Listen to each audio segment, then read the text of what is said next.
So welcome to today's meeting of CNY Solidarity Coalition and Indivisible Onondaga County. How many people are here for the first time today? Okay, so one quick word about the two organizations that are closely linked. So this is a meeting of both CNY Solidarity and Indivisible Onondaga County. We depend on each other. We work very closely together all the time. And we'll say a little bit more about our other committees that are part of CNY Solidarity in a little while. Thank you all for coming. I'm going to introduce Aren from Syracuse Peace Council, who will be presenting in about 15 minutes, but he's going to start us off with our land acknowledgement. Hello, everyone. Thank you all for being here. I'd like to first thank and honor with respect the Onondaga Nation and all Haudenosaunee, but specifically the Onondaga Nation, the fire keepers of the Haudenosaunee, whose ancestral lands we are now standing. And moreover, I'd like to acknowledge that more than just land, there's also water and air that we stand on now, who have been kind of unlawfully taken from them and occupied for hundreds of years through land seizures, land speculations, and through violent elimination campaigns. And I'd like to recognize the incredible strength and resilience of the Onondaga Nation and the Haudenosaunee in resisting settler occupation and fighting to remain as a sovereign people throughout that violence. And I would like to give thanks to the land and the water and the air that still nurture and protect all of us who live here, despite that campaign of violence against those lands and those waters that continue into the present day. So I'd like us all to kind of give just a minute to give thanks for that, to respect and silence those lands that have given us so much despite that violence against them. Thank you, Aren. I'm Peter McCarthy, Coordinating Committee member of CNY Solidarity. We're going to spend hopefully 15 minutes on some announcements, and then we'll go into Aren's presentation for today. So I'm going to talk fast. We got a lot to try to cover. A couple of things are happening right now. One is in Los Angeles, protesters are being targeted by ICE and Border Patrol. Don't know if the National Guard's gotten there yet, but Donald Trump's trying to start a civil war. He's trying to provoke people into violence and in things that they can film. They threw smoke bombs at cars yesterday and then filmed it and blamed the demonstrators. So that's part of the game. So they're using immigrants as an excuse. Second thing that's happening right now is Palantir, a company that belongs to Peter Thiel, who put our vice president in office, is putting together a database of everything, everybody's personal information.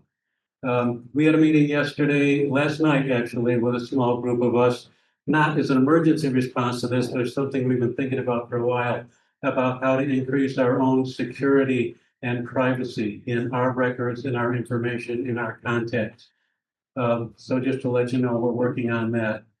In terms of immigration, I would encourage you strongly. Tuesday's newsletter will have some links to the Worker Center of Central New York, an organization that we've been partnering with since we started. Some of you were at the airport 8 years ago when Trump enacted his first travel ban against immigrants. And that was one of the things that started us off. The Worker Center and their sister organization, Syracuse Immigrant Refugee Defense Network, needs support. There'll be some links in the newsletter to how you can support them. They look for volunteers of various kinds. They look for witnesses when ICE shows up and tries to take people. So that's the way you can get in touch with helping with those kinds of issues. We are very happy to have here today Aren from Syracuse Peace Council. We wouldn't exist without the help of Syracuse Peace Council right at the beginning. For the first couple months that this organization was developing, they helped us with office space. We used their computer, we could sign up our mailing list. It's some other very important job. So we're very grateful. We believe that there is a huge overlap in terms of what happens to our society with the emphasis on war and militarism with the amount of money that is spent on the military and with its impact on the climate among the whole household development. So Aaron's gonna focus on some local connections to those whole issues. Thanks for coming, Aaron. First of all, I'd like to thank you all for being here and for listening to me talk for a little bit today. I'd also like to thank the Outdoor Militarism, so the committee of the Peace Council who asked me to be here and share a little bit today. Today, the primary thing that we're going to be talking about is a little bit of history of Syracuse as a kind of center for military activity, starting from its kind of conception and start as a city, and kind of moving into today and how that impacts a number of cultural institutions today. My name is Aren Burnside. I'm a PhD candidate at Syracuse University in the anthropology department. I'm currently working on a dissertation that looks at defense contracting as one of these forms of militarization in Syracuse as kind of an endurable, long-lasting kind of form of militarism that impacts kind of how we view ourselves as a city and the types of things that happen to Syracuse. Aaron, Yes. could you move that mic closer to your mouth and try to speak into it? We want to hear what you have to say. Okay. Yes. Tell me if is this better? Yes. Okay, awesome. I will make sure to keep doing that. So first, just kind of a starting point. Just want to define militarization kind of broadly. It's kind of the ways that a society accepts war as a way to kind of resolve conflicts. War isn't necessarily a strictly natural way to resolve conflicts. There are a number of societies that don't resort to war as a form of conflict resolution. And so militarization is really the ways that a society will support war as the number one way to kind of end conflicts. It can occur kind of before, during, after conflicts, and can happen a number of ways. So this includes building a bunch of weapons or building a bunch of military bases, which is probably a lot of things that we're familiar with. Living in a city that hosts Lockheed Martin or hosts an Air Force base at Hancock Airport.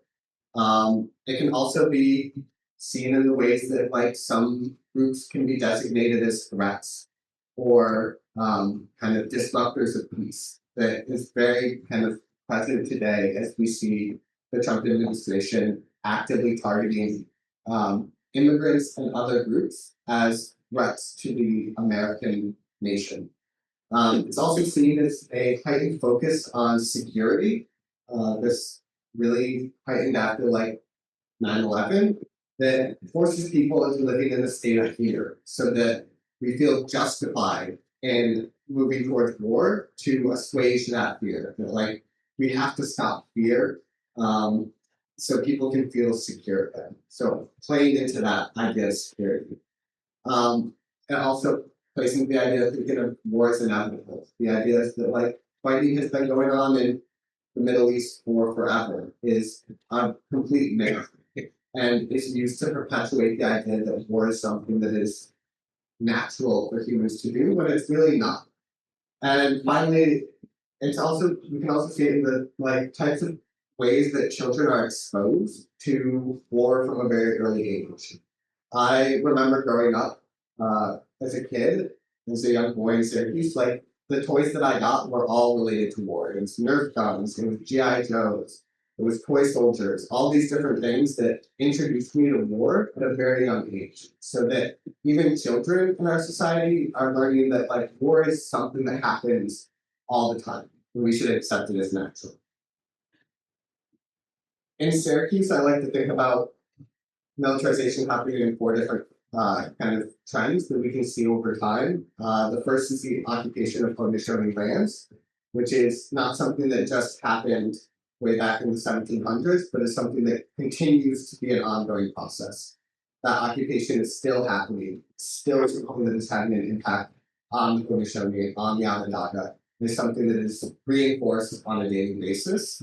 The destruction of local environments, climate change, all the ways that people are fighting for resources now in Syracuse, and seeing it as like a climate haven as well.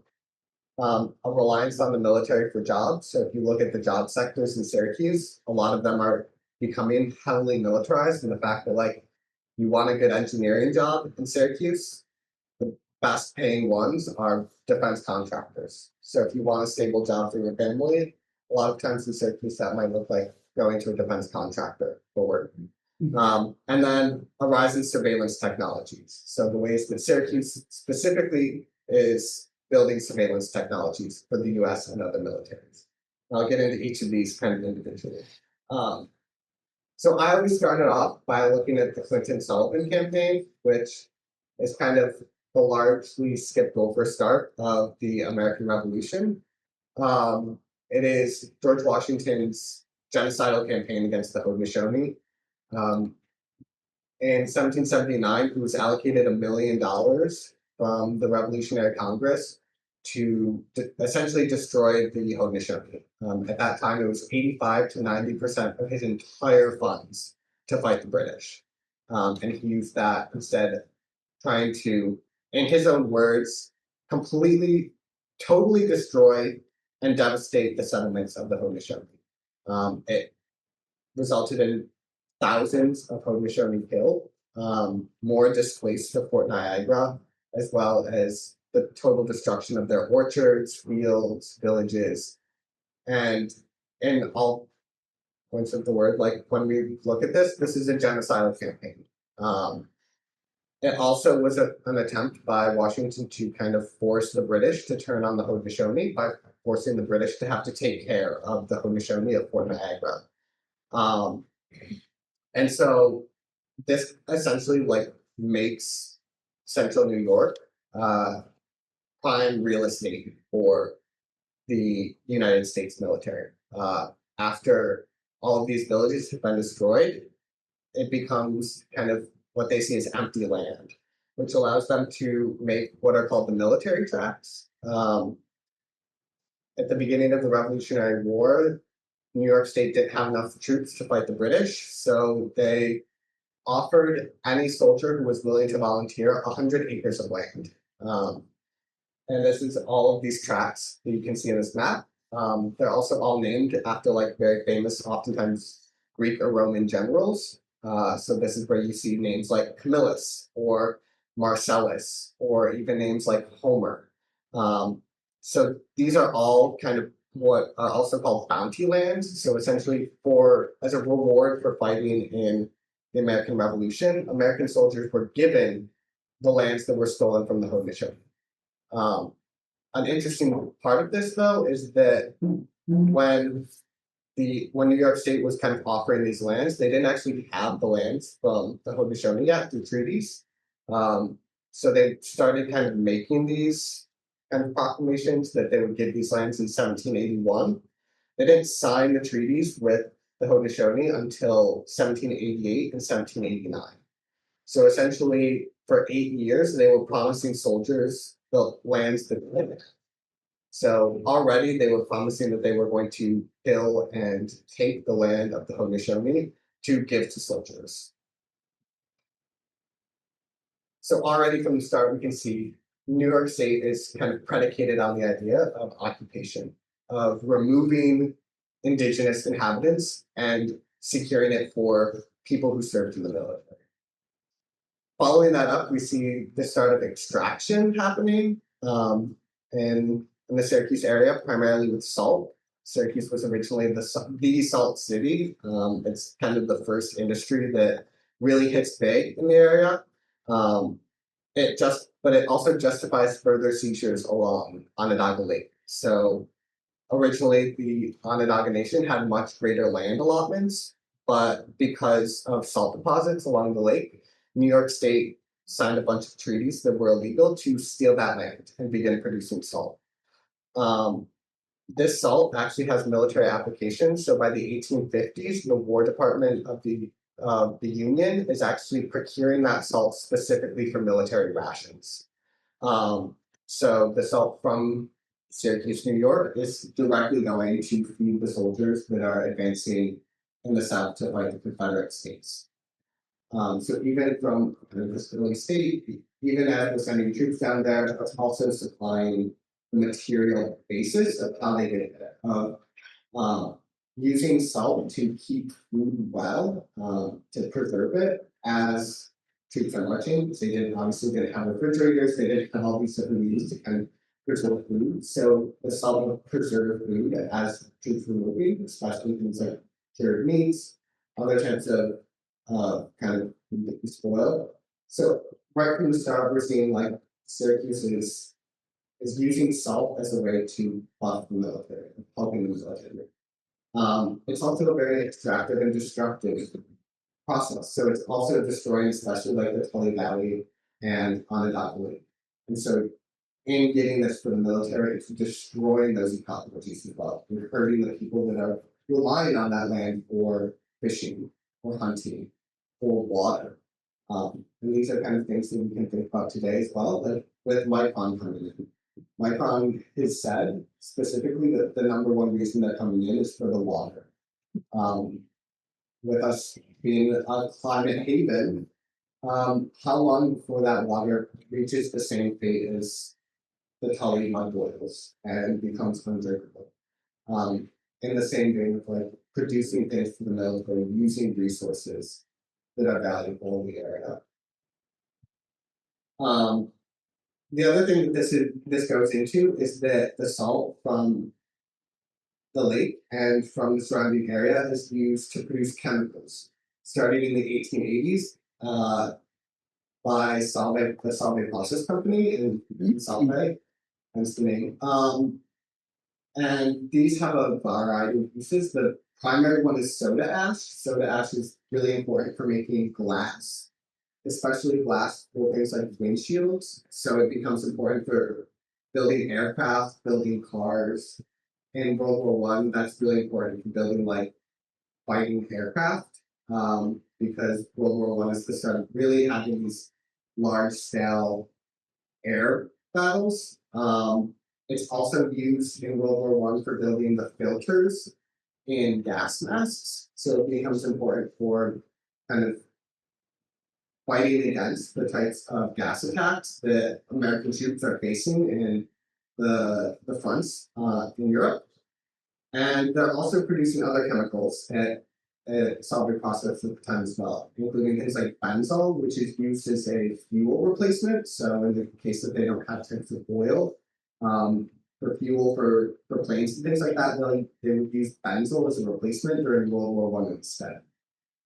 During World War II, Solvay process becomes Allied Chemical and continues producing a lot of these chemicals for the US military as well. So throughout these kind of two major wars, we see the production of chemicals being the big thing in Syracuse. And they're still doing it based on this salt. This is also when we see kind of the big pollution of Onondaga Lake happening. Solvay Process and Allied Chemical, they're kind of the same company, they just changed hands a few times. Over this period, they dumped over 6 million pounds of toxic waste into Onondaga Lake, primarily from, it's usually the byproduct of producing soda ash and these other chemicals. And most of it is a compound called methyl mercury. Mercury obviously being not great for consumption of things like fish. They also have another kind of sister company called Senate Solvay, which is producing ammunition in Split Rock. I grew up in Camillus, so to me the name Split Rock only ever meant like the elementary school in the West Genesee School District. Split Rock was actually a munitions factory that produced somewhere between a quarter and a third of all munitions in the First World War for the US. It was also the site of an explosion during that kind of time period that killed 50 workers. So we are also seeing that like during this time, Syracuse is producing munitions for the war and is also tragically losing soldiers who are producing those munitions as well. This is also the start of kind of Syracuse seeing wartime aviation. starting in World War II, there's an airport constructed in Amboy, which is just kind of out by Camillus, a little bit north. It starts by training military pilots up until World War II. Kind of starting in World War II, they realized that they don't have enough space actually for that. So they closed down the section of Amboy Airport that's producing military pilots, and they start training civilians there to do supply runs to the European fronts. And instead, they opened what's called the Mattydale Bomber Base, which is currently the site of Hancock Airport and Hancock Air Base, and will continue into today. This base is training pilots and building aircraft to go to the European fronts. So this base has basically been continually operational since, and it's been a key part of the US's infrastructure. It's actually built immediately after the attack on Pearl Harbor, specifically because the US thinks it's a strategic place in case there's an attack from Europe. So Syracuse is designated as the best place to defend against Nazi Germany and any other potential attacks coming from Europe at the time. From that same assumption, it becomes a key point for the Cold War as well. It is designated as an air defense command zone from 1953 to 1958, and has a SAGE headquarters built in it. SAGE is called the semi-automatic ground environment. It's this big building here. It's no longer in use. Essentially, what it did was it collected data from over 100 different sources on basically anything in the air.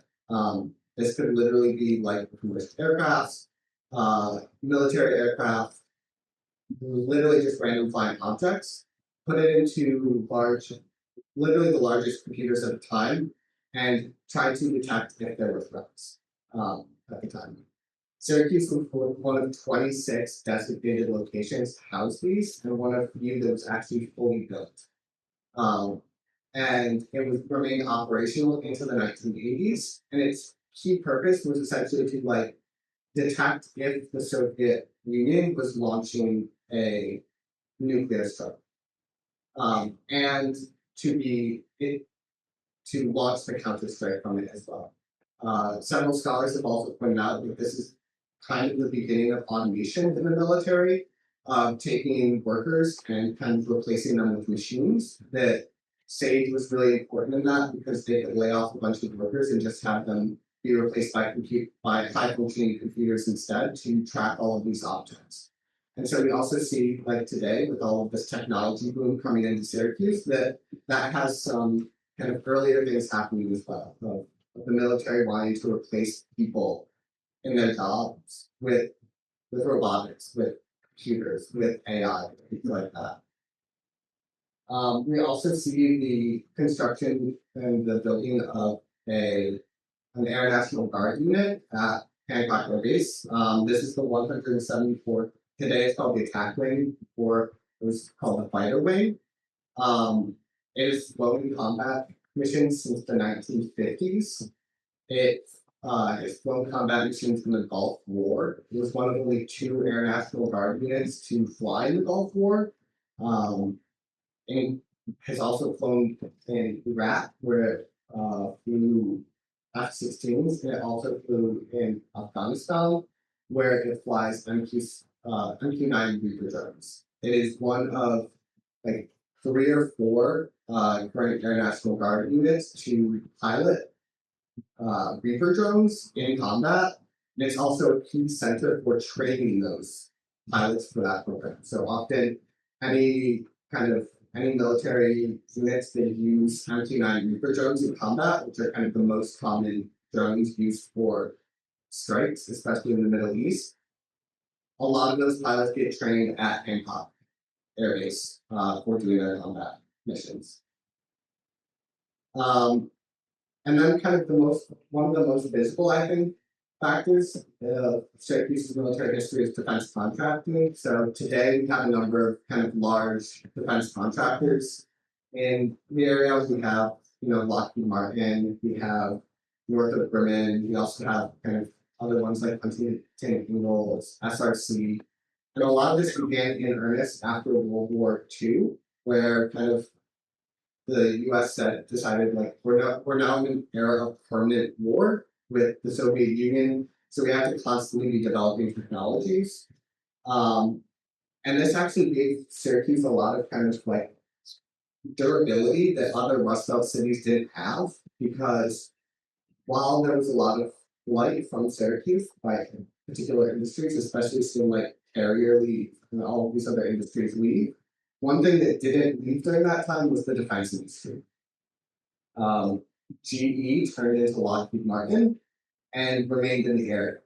And so one thing that kind of remained stable throughout this time period, especially through the Cold War and then into the US's declaration of war on terror, is that defense contractors in the area continued receiving immensely large defense contracts. And towards the tune of like tens of, if not hundreds of millions of dollars. While other businesses in the area were losing funds, losing contracts, and having to resort to different manufacturing methods. So this kind of wartime manufacturing continues to be a large part of Syracuse, as we look to see today, where there's an increased pressure for developing new types of kind of manufacturing. We see an increased push for things like semiconductors, an increased push for things like sensing and surveillance equipment. Most of the defense contractors in the area actually specialize in things like radar, sonar, other types of sensing equipment that you would see in warfare. So essentially, Syracuse is the hub of sensing equipment in the United States. If you're going to buy something like a radar, you're probably going to go somewhere to a company in Syracuse to buy it. If you're buying other sensing equipment, Syracuse is probably the hub that you're going to go to. And so seeing something like Micron come in with semiconductors is another kind of follow-up to this. I've seen the next push in defense. A lot of Micron's funding comes from the Department of Defense. So the Chips and Sciences Act, which kind of jump-started Micron's funding, was a Department of Defense initiative to boost the security of the US manufacturing industry, specifically the semiconductors, so that we didn't have to rely on Chinese manufactured semiconductors. So what we see is that actually, just despite the types of actual material things being produced, there's a kind of theme running through it that these things are being produced for the defense industry. That the U.S. military wants Micron built. The U.S. military wants semiconductors because it's worried about having to rely on other countries for its defense capabilities. This top left is actually a thing that I was looking at the other day. It's an initiative from Syracuse Surge, the kind of smart city initiative. They have a different like violation of like types of like apprenticeship or like job training programs that you can get into. This one was a coding apprenticeship, and it's fully paid for, fully free if you join it. But they list essentially in this program like the types of jobs that you can get out of it. And this one gives you, for coding, Terakeet, which is essentially like a branding company. And then it gives Lockheed Martin and Navy, both of whom the last two are defense contractors. So going to a coding apprenticeship from Syracuse Surge gives you 2 out of 3 options as defense contractors. So when we think about like smarting the city and these initiatives being led by the city today to kind of bring manufacturing to Syracuse, oftentimes they're still bringing defense contractors and building things for the military alongside that. And finally, the kind of thing that I want to end on is to think about like how these types of issues actually impact a lot of social issues in Syracuse, because it's not just kind of a thing of militarization being militarization, but that militarization actually affects a number of social issues. So first one is kind of justice reform and the militarization of the police. The Syracuse Police Department is always kind of purchasing new equipment to kind of surveil people in the area. Two of these of note are the ShotSpotter program, which attempts to triangulate the sound of gunshots by essentially listening to audio in parts of the city, but it's often based on very racialized designations in the city, targeting the south side and the north side of the city. I haven't looked around, there might be some in the area here, but I'm not entirely sure. These actually can have a listening range of 50 feet, and they're on many of the street corners, so they can often listen into people's houses if their houses are within 50 feet of a telephone pole. So even when we think about like ideas of security and like how safe are we in our own homes, often the Syracuse police have the ability to listen to people's homes in the area. The other one is that the police are currently purchasing, trying to get funding for drones in the to be used to respond to 911 calls. And they're actually specifically looking for military grade drones, going through a special program to specifically buy military drones. So they're not like the type of drones that you could go and buy at like a hobby store or something like that. They have to get specific funding and specific okay from the US military to use these drones because they want to have this high tech new drones. Why the Syracuse Police Department needs drones to respond to 911 calls about vandalism is a really good question and something that is really concerning about why this is necessary at all to have military drones do this. Taxation and government spending already this year. Defense contractors in the area have made billions of dollars on defense contracts. Many of you are all here concerned about particular social issues and different types of social justice. And you can imagine what just a small fraction of that money could do for those different causes. If just even one of those contracts was put towards something else.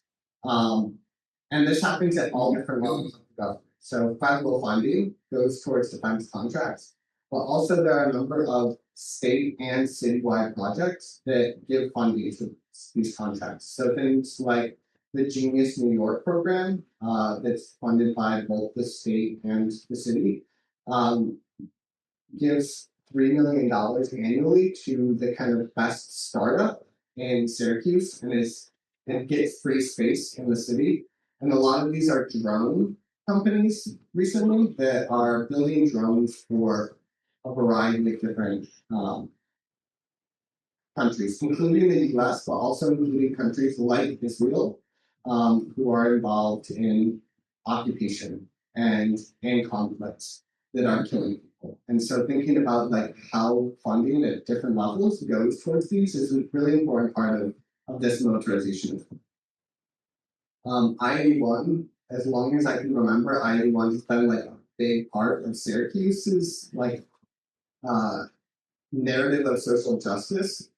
But one thing I never see talked about really is the fact that this highway system is an essentially military project meant to facilitate the movement of troops, and specifically large military equipment like tanks, like military aircraft. And so when we think about the type of destruction and uprooting caused by I-81 and kind of projecting that into the future and figuring out ways to stop that destruction happening again, one of the things that is often not targeted is the way that that type of project is not really been addressed. That the military can still at any point come in and rip up communities for their projects. And that the interstate highway system did that particularly because it was a military project, because it was meant to ensure that the military could get into whatever city it wanted to and move its troops wherever it wanted to. It was also made to make sure that people could evacuate in cases of nuclear strikes. So the idea of the interstate highway system going directly through Syracuse and uprooting the south side, it could have gone around, but these logistical decisions were often made by parts of the military, specifically because it's built on military logistics rather than being built on communities and people living. And these types of military logistics are still used in projects that displace communities today. And that true justice out of ID1 is still questionable if we don't address the way that the military uproots communities for its projects without kind of giving them that, like a way to redress. Finally, some other things, education. Military recruiters have access to all information of any students in schools that have federal funding. So almost all schools in the area immediately give students information to military recruiters. And this is something that parents have to opt out of rather than opt into. So it's basically like if your child is getting recruited by colleges, they're also having their information sent to military recruiters.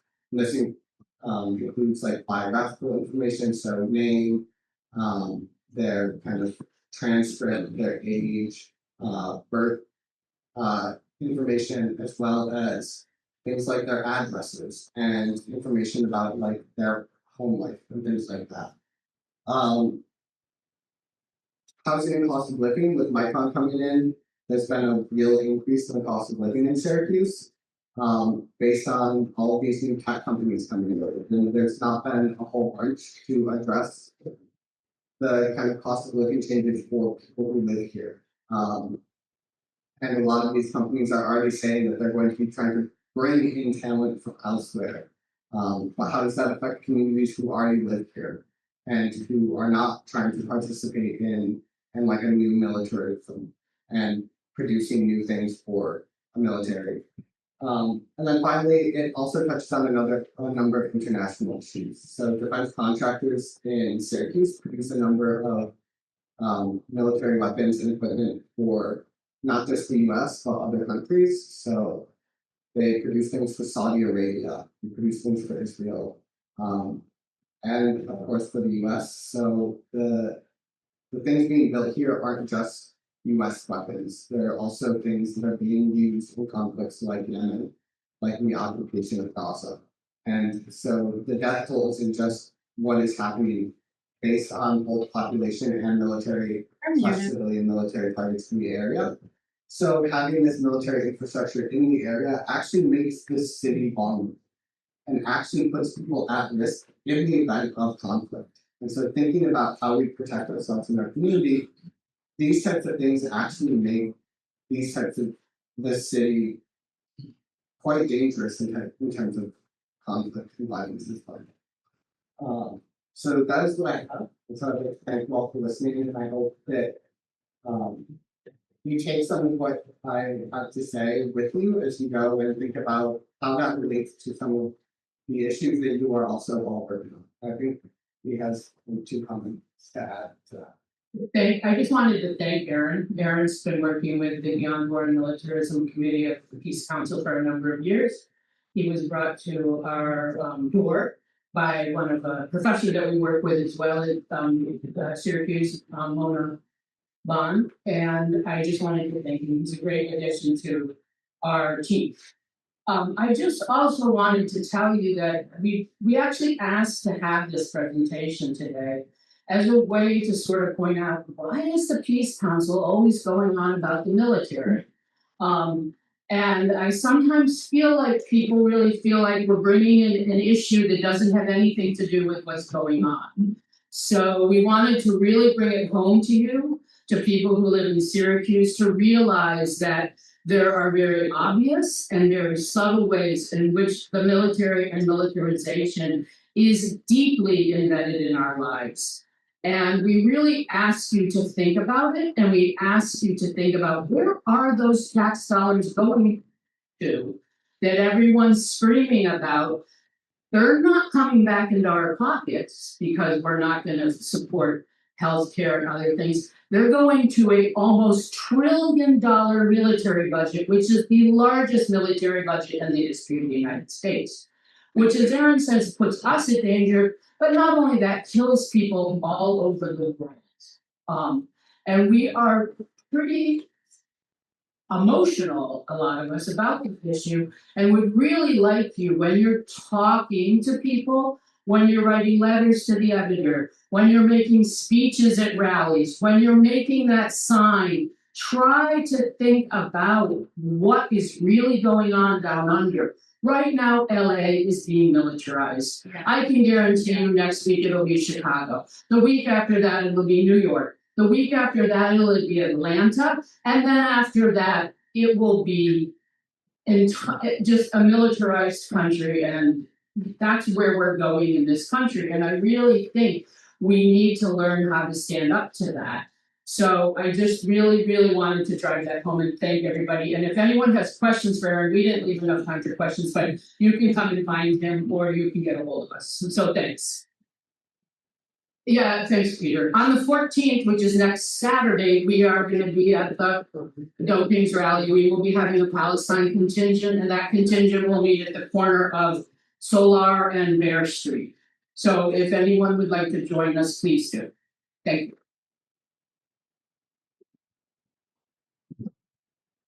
So our tradition is for the second half of the hour, we break up into our committees. We'll let Tom say a word and you want to introduce each committee, give them 30 seconds or something? We have to have one other. Okay, I'll talk about the committees in just a sec, but we have one other quick announcement that we didn't get to before Aren's presentation.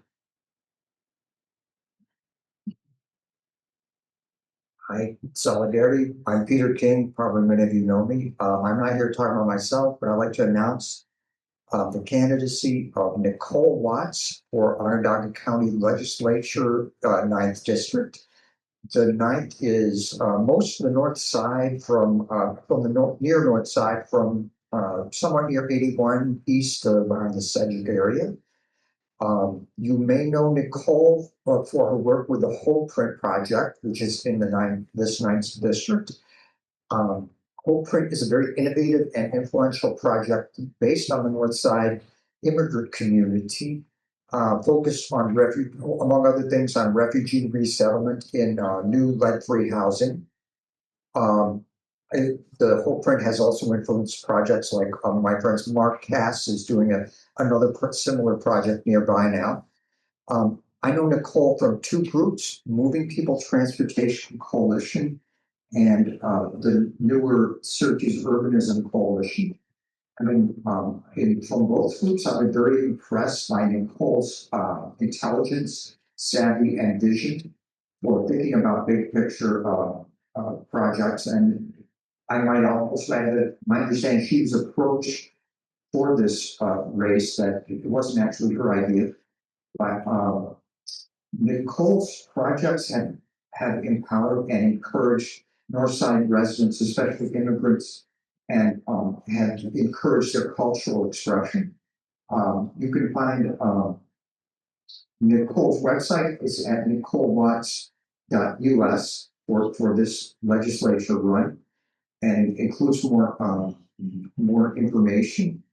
I can read you very briefly the platform around the following issues: access to resources by both hyperlocal economic development, countywide transportation infrastructure improvement, which would be equitable implementation of Plan Onondaga, increased communication and transparency between the county and citizens, thoughtful and innovative approach to addressing funding gaps for key safety net programs and other human services facilitated by the county.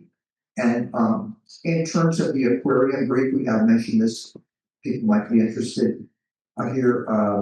She would have absolutely voted against the expenditure of money, but now that the money is being spent and the construction started, Nicole's an advocate of ensuring that that investment is not lost.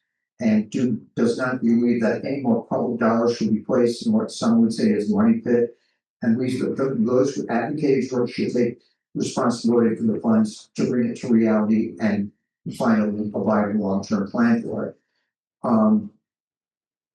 And so if anybody's interested in helping out with the campaign or learning more, if you could, I'd be happy to take your name and phone, or else you could go to, again, that's NicoleWatts.us. Thank you very much.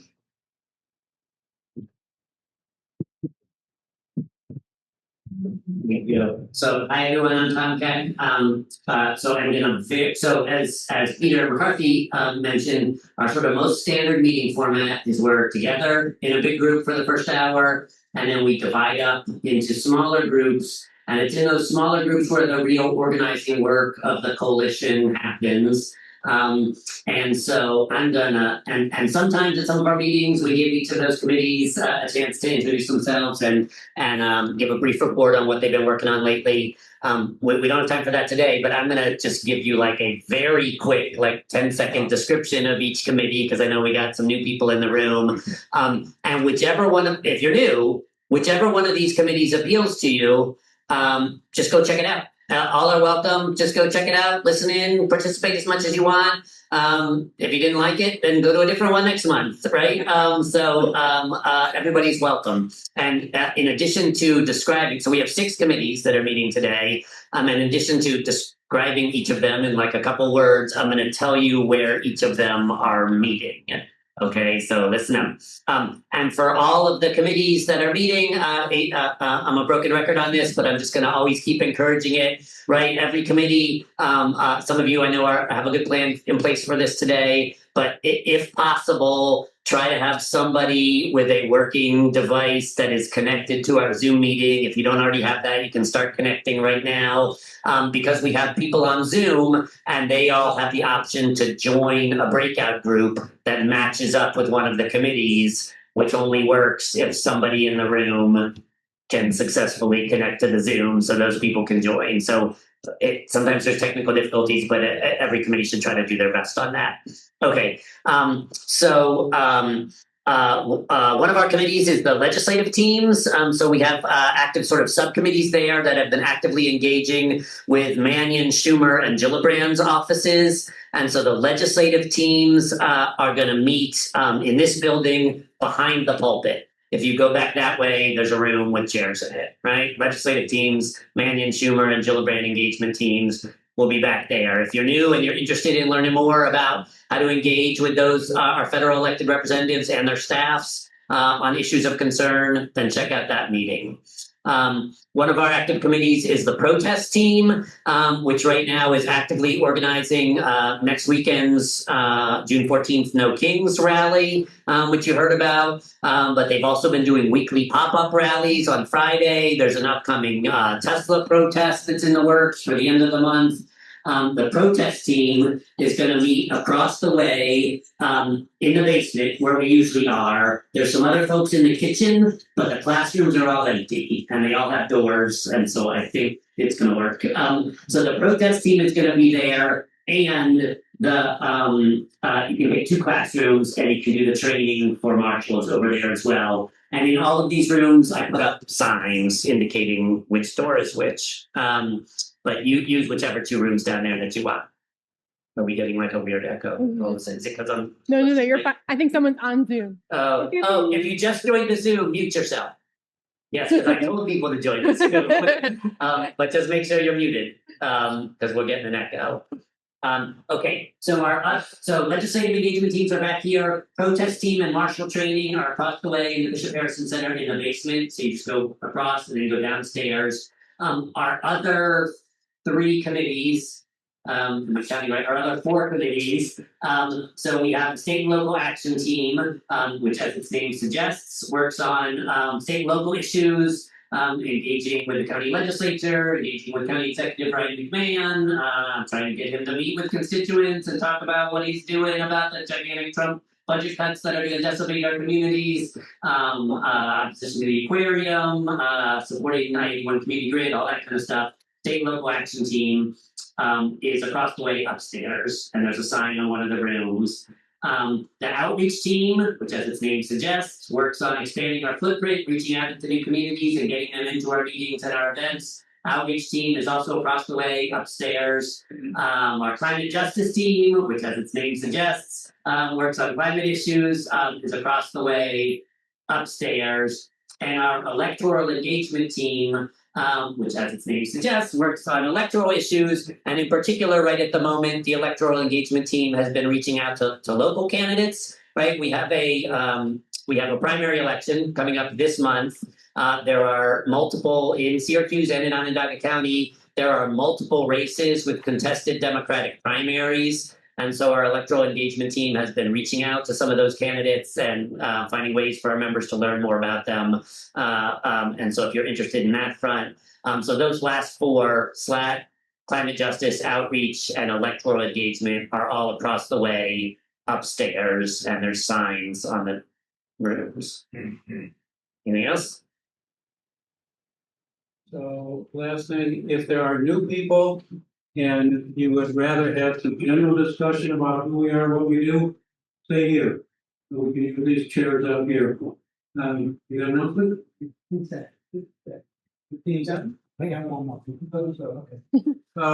Want to share a piece of sad news. I was just asked by someone to share something. One of our active members, Deborah Pello, passed away last week. I heard it was very sudden. There is an obituary online. Deborah was a retired Maxwell professor. A couple weeks ago, I was having a conversation with one of our members about something, and I was trying to figure out a tough issue, and he said, call Deborah. So I did. Had a wonderful conversation. I'm so glad I had that opportunity. I've been running the petition for the Micron project to extend the comment period. The DEIS will be released on June 25th, and that starts the comment period. The petition is still alive. If you have not signed it, go on the main table out there. If it's still there, there are yellow pieces of paper with a QR code. This is like the last chance to get your voice heard about extending that petition time for this community and including more than one public hearing, which is all they're even agreeing to. So if you haven't voted and you haven't signed the petition, grab one of those little yellow slip pieces of paper, and if you know how to do a QR code, just point your camera to it, a link pops up, and click the link and you're in. Thank you. Okay, we're moving to committees. Thanks for coming, everybody.